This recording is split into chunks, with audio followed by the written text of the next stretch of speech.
Like for your last one, any sentimental, emotional stuff, knowing that this is your final spring game? Nah, it's just a blessing. I'm taking everything with it, just teaching the younger guys, everybody around me, how to adapt to it, how to be ready. And I think everybody's doing a great job with that. I'm just being the leader as much as I can, being the older guy in the back end, being the older guy on the oldest guy on the defense as well. So it's a great process, and I'm enjoying it. Are you a little salty that they're not doing the draft this year? You probably want to be first overall pick, Yeah, a little salty, but Pat talked about there was a couple scraps out there. You feel like the guys are kind of just getting antsy to kind of play other people, or how have you seen things play out for you guys? I mean, like everybody know, we Pitt tough, so we always being tough, whether it's offense, whether it's defense, no matter which period it is, everybody being tough, everybody flying around. So you never know when the fight might break out. But at the end of the day, we ready to pad up against another team. I think we've been going against each other for a while now.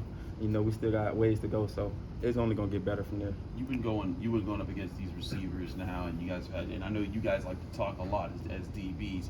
Who's been the person that's challenged you the most or has talked back the most when you guys have gone back and forth? It's a plethora of guys. You got Bud Memes, you got Kanate Montfield, you got the new freshman Izzy. You got a lot of great guys on that side of the ball with Coach Underwood as well. So he teaches them the right way, and we competing every day and going at it every day, getting each other better. You and MJ and AJ have played a lot, and you have new safeties back there this year. What can you guys do to help those guys, and what have you done to help those guys this spring? We just getting extra film time in the room. We coming in early, like 15 to 20 minutes early, hour early each and every day. We meeting with the safeties. We communicating. The most important thing got to be the communication with the young guys, the safeties. But I think they getting it very well and playing the role very well, and I think they coming along very fast. So sky's the limit for all of us. Defense has had the upper hand in the scrimmages. How do you keep that momentum going into Saturday, and what do you think has worked so well for you? Consistency, just following your fundamental and technique. Whatever you're learning in the classroom, bring it out to the field. We got the best coaches in the country. They're not going to stir you different. So, listening to what you're being taught in the classroom and bringing it out on the field and just keeping that consistency, yep, that's all we need. Do you think this defense this year could be the best defense Pitt's had in your time here?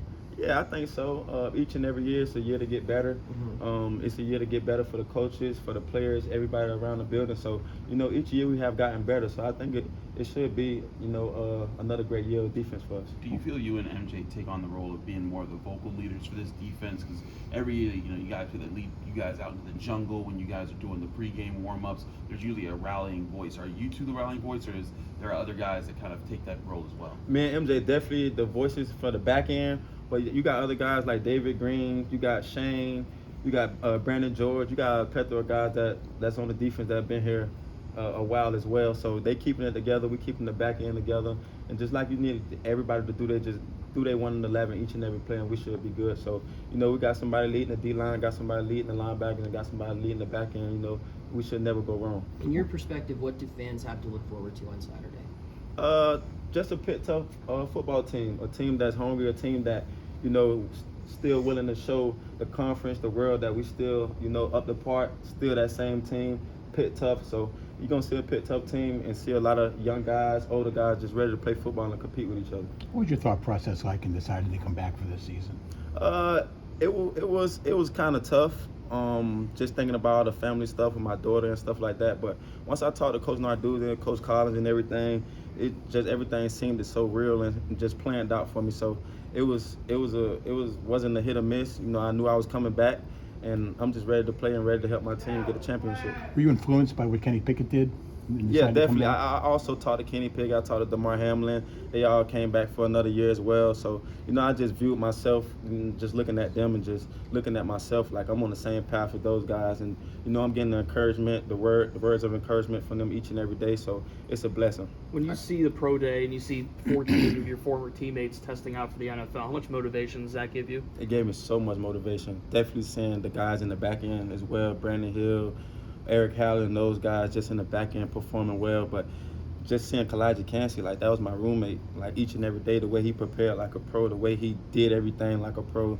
He was already ready for the NFL just before the season, if we're being honest, just by me watching him. But, it was a blessing. It was a blessing just to see everybody out there getting a shot at another opportunity, to change their family life. You brought Kalijah up there. I mean, what did he do to kind of separate and make himself different in that regard to preparation? Kalijah was a pro. Like, preparing each game week. Like Kalijah didn't play a video game that whole week. He didn't like communicate with no girls that whole week. He was in the film room.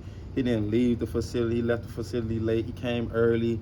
He went to sleep early. Like he was a pro already. Like I was just watching him each and every day. Like yeah, he's ready. He was a pro long time ago. So, you know, just seeing him out there and seeing the numbers he put up is not shocking, but it is. But you know, So no girls or video games for you the whole No. season. That's how it's gonna be. that's the plan. All right. If there was a video game, what would it be? Man. Okay. Okay. That's technically film study. Yeah, Right, think about it. I mean, they running all the routes themselves and the formations, so you might as well, you could say that. That's just extra work. Yes, sir. Have you had a chance to communicate with DeMar much this spring? Has he helped you along with it? I actually talk to DeMar every day. Like Do you? that's my best friend. You know, I was here playing with DeMar when he was here as well. I started 2 years with him as well, so he always been a big brother to me. I talk to DeMar almost every day. You know, we watch film together. He come over to the house when he's down here and stuff like that. So it's a blessing to have DeMar in your corner, and you know he's a great guy and a great Pitt guy. He seen everything. He's been here a while, so the stuff he's seen here on the field, off the field, he's passing along to me, and I appreciate him for that. Quez, you've been vocal about at times about maybe not getting the respect, the accolades that you feel you deserve. Do you feel like this year, on top of trying to, you know, enhance your professional opportunities, are you just trying to gain a little bit more of that respect this year to prove that maybe people had been overlooking you in the past couple of years? I'm gonna just keep on continuing to let my play talk. Mm-hmm. Everybody watch film. Everybody see. You know I'm lined up by myself. Normally half of the game. Everybody know what defense we run. Is not a secret. I just think not even only me. I just think a lot of other guys on the team as well, offense, defense, deserve the respect. Even coaches around the building, I think we deserve the respect overall. And I think we're gonna put it on Front Street this year, and we're gonna show everybody once again. Is Saturday part one of that tour right Yeah, there? definitely. Each and every day, you want to start from that day, that practice. You never thinking ahead, you never thinking backwards. So, we're moving forward to Saturday, and we can't wait. That's the first start. So, yes, sir. You guys have had a lot of takeaways in some of these spring practices and these scrimmages. Have there been times where like the quarterbacks have made some plays and some throws where you're like, whoa, and that caught you off guard with what they were able to do? Yeah, definitely. Phil, you got a lot of guys making different plays, making different throws. But, you give all the credit to Coach Bates putting us in the right position at the right time. I believe he's the best defensive coordinator in the game of football and college football. He put us in the right place to make plays all the time. So, like I said, just learning what you learn in the classroom, taking it out on the field. I appreciate Coach Collins as well, putting us in a great position, showing us the ins and outs of DB. So, it was great. It's great making plays as well. Anything else? Good. Thank you, Marquis. Thanks.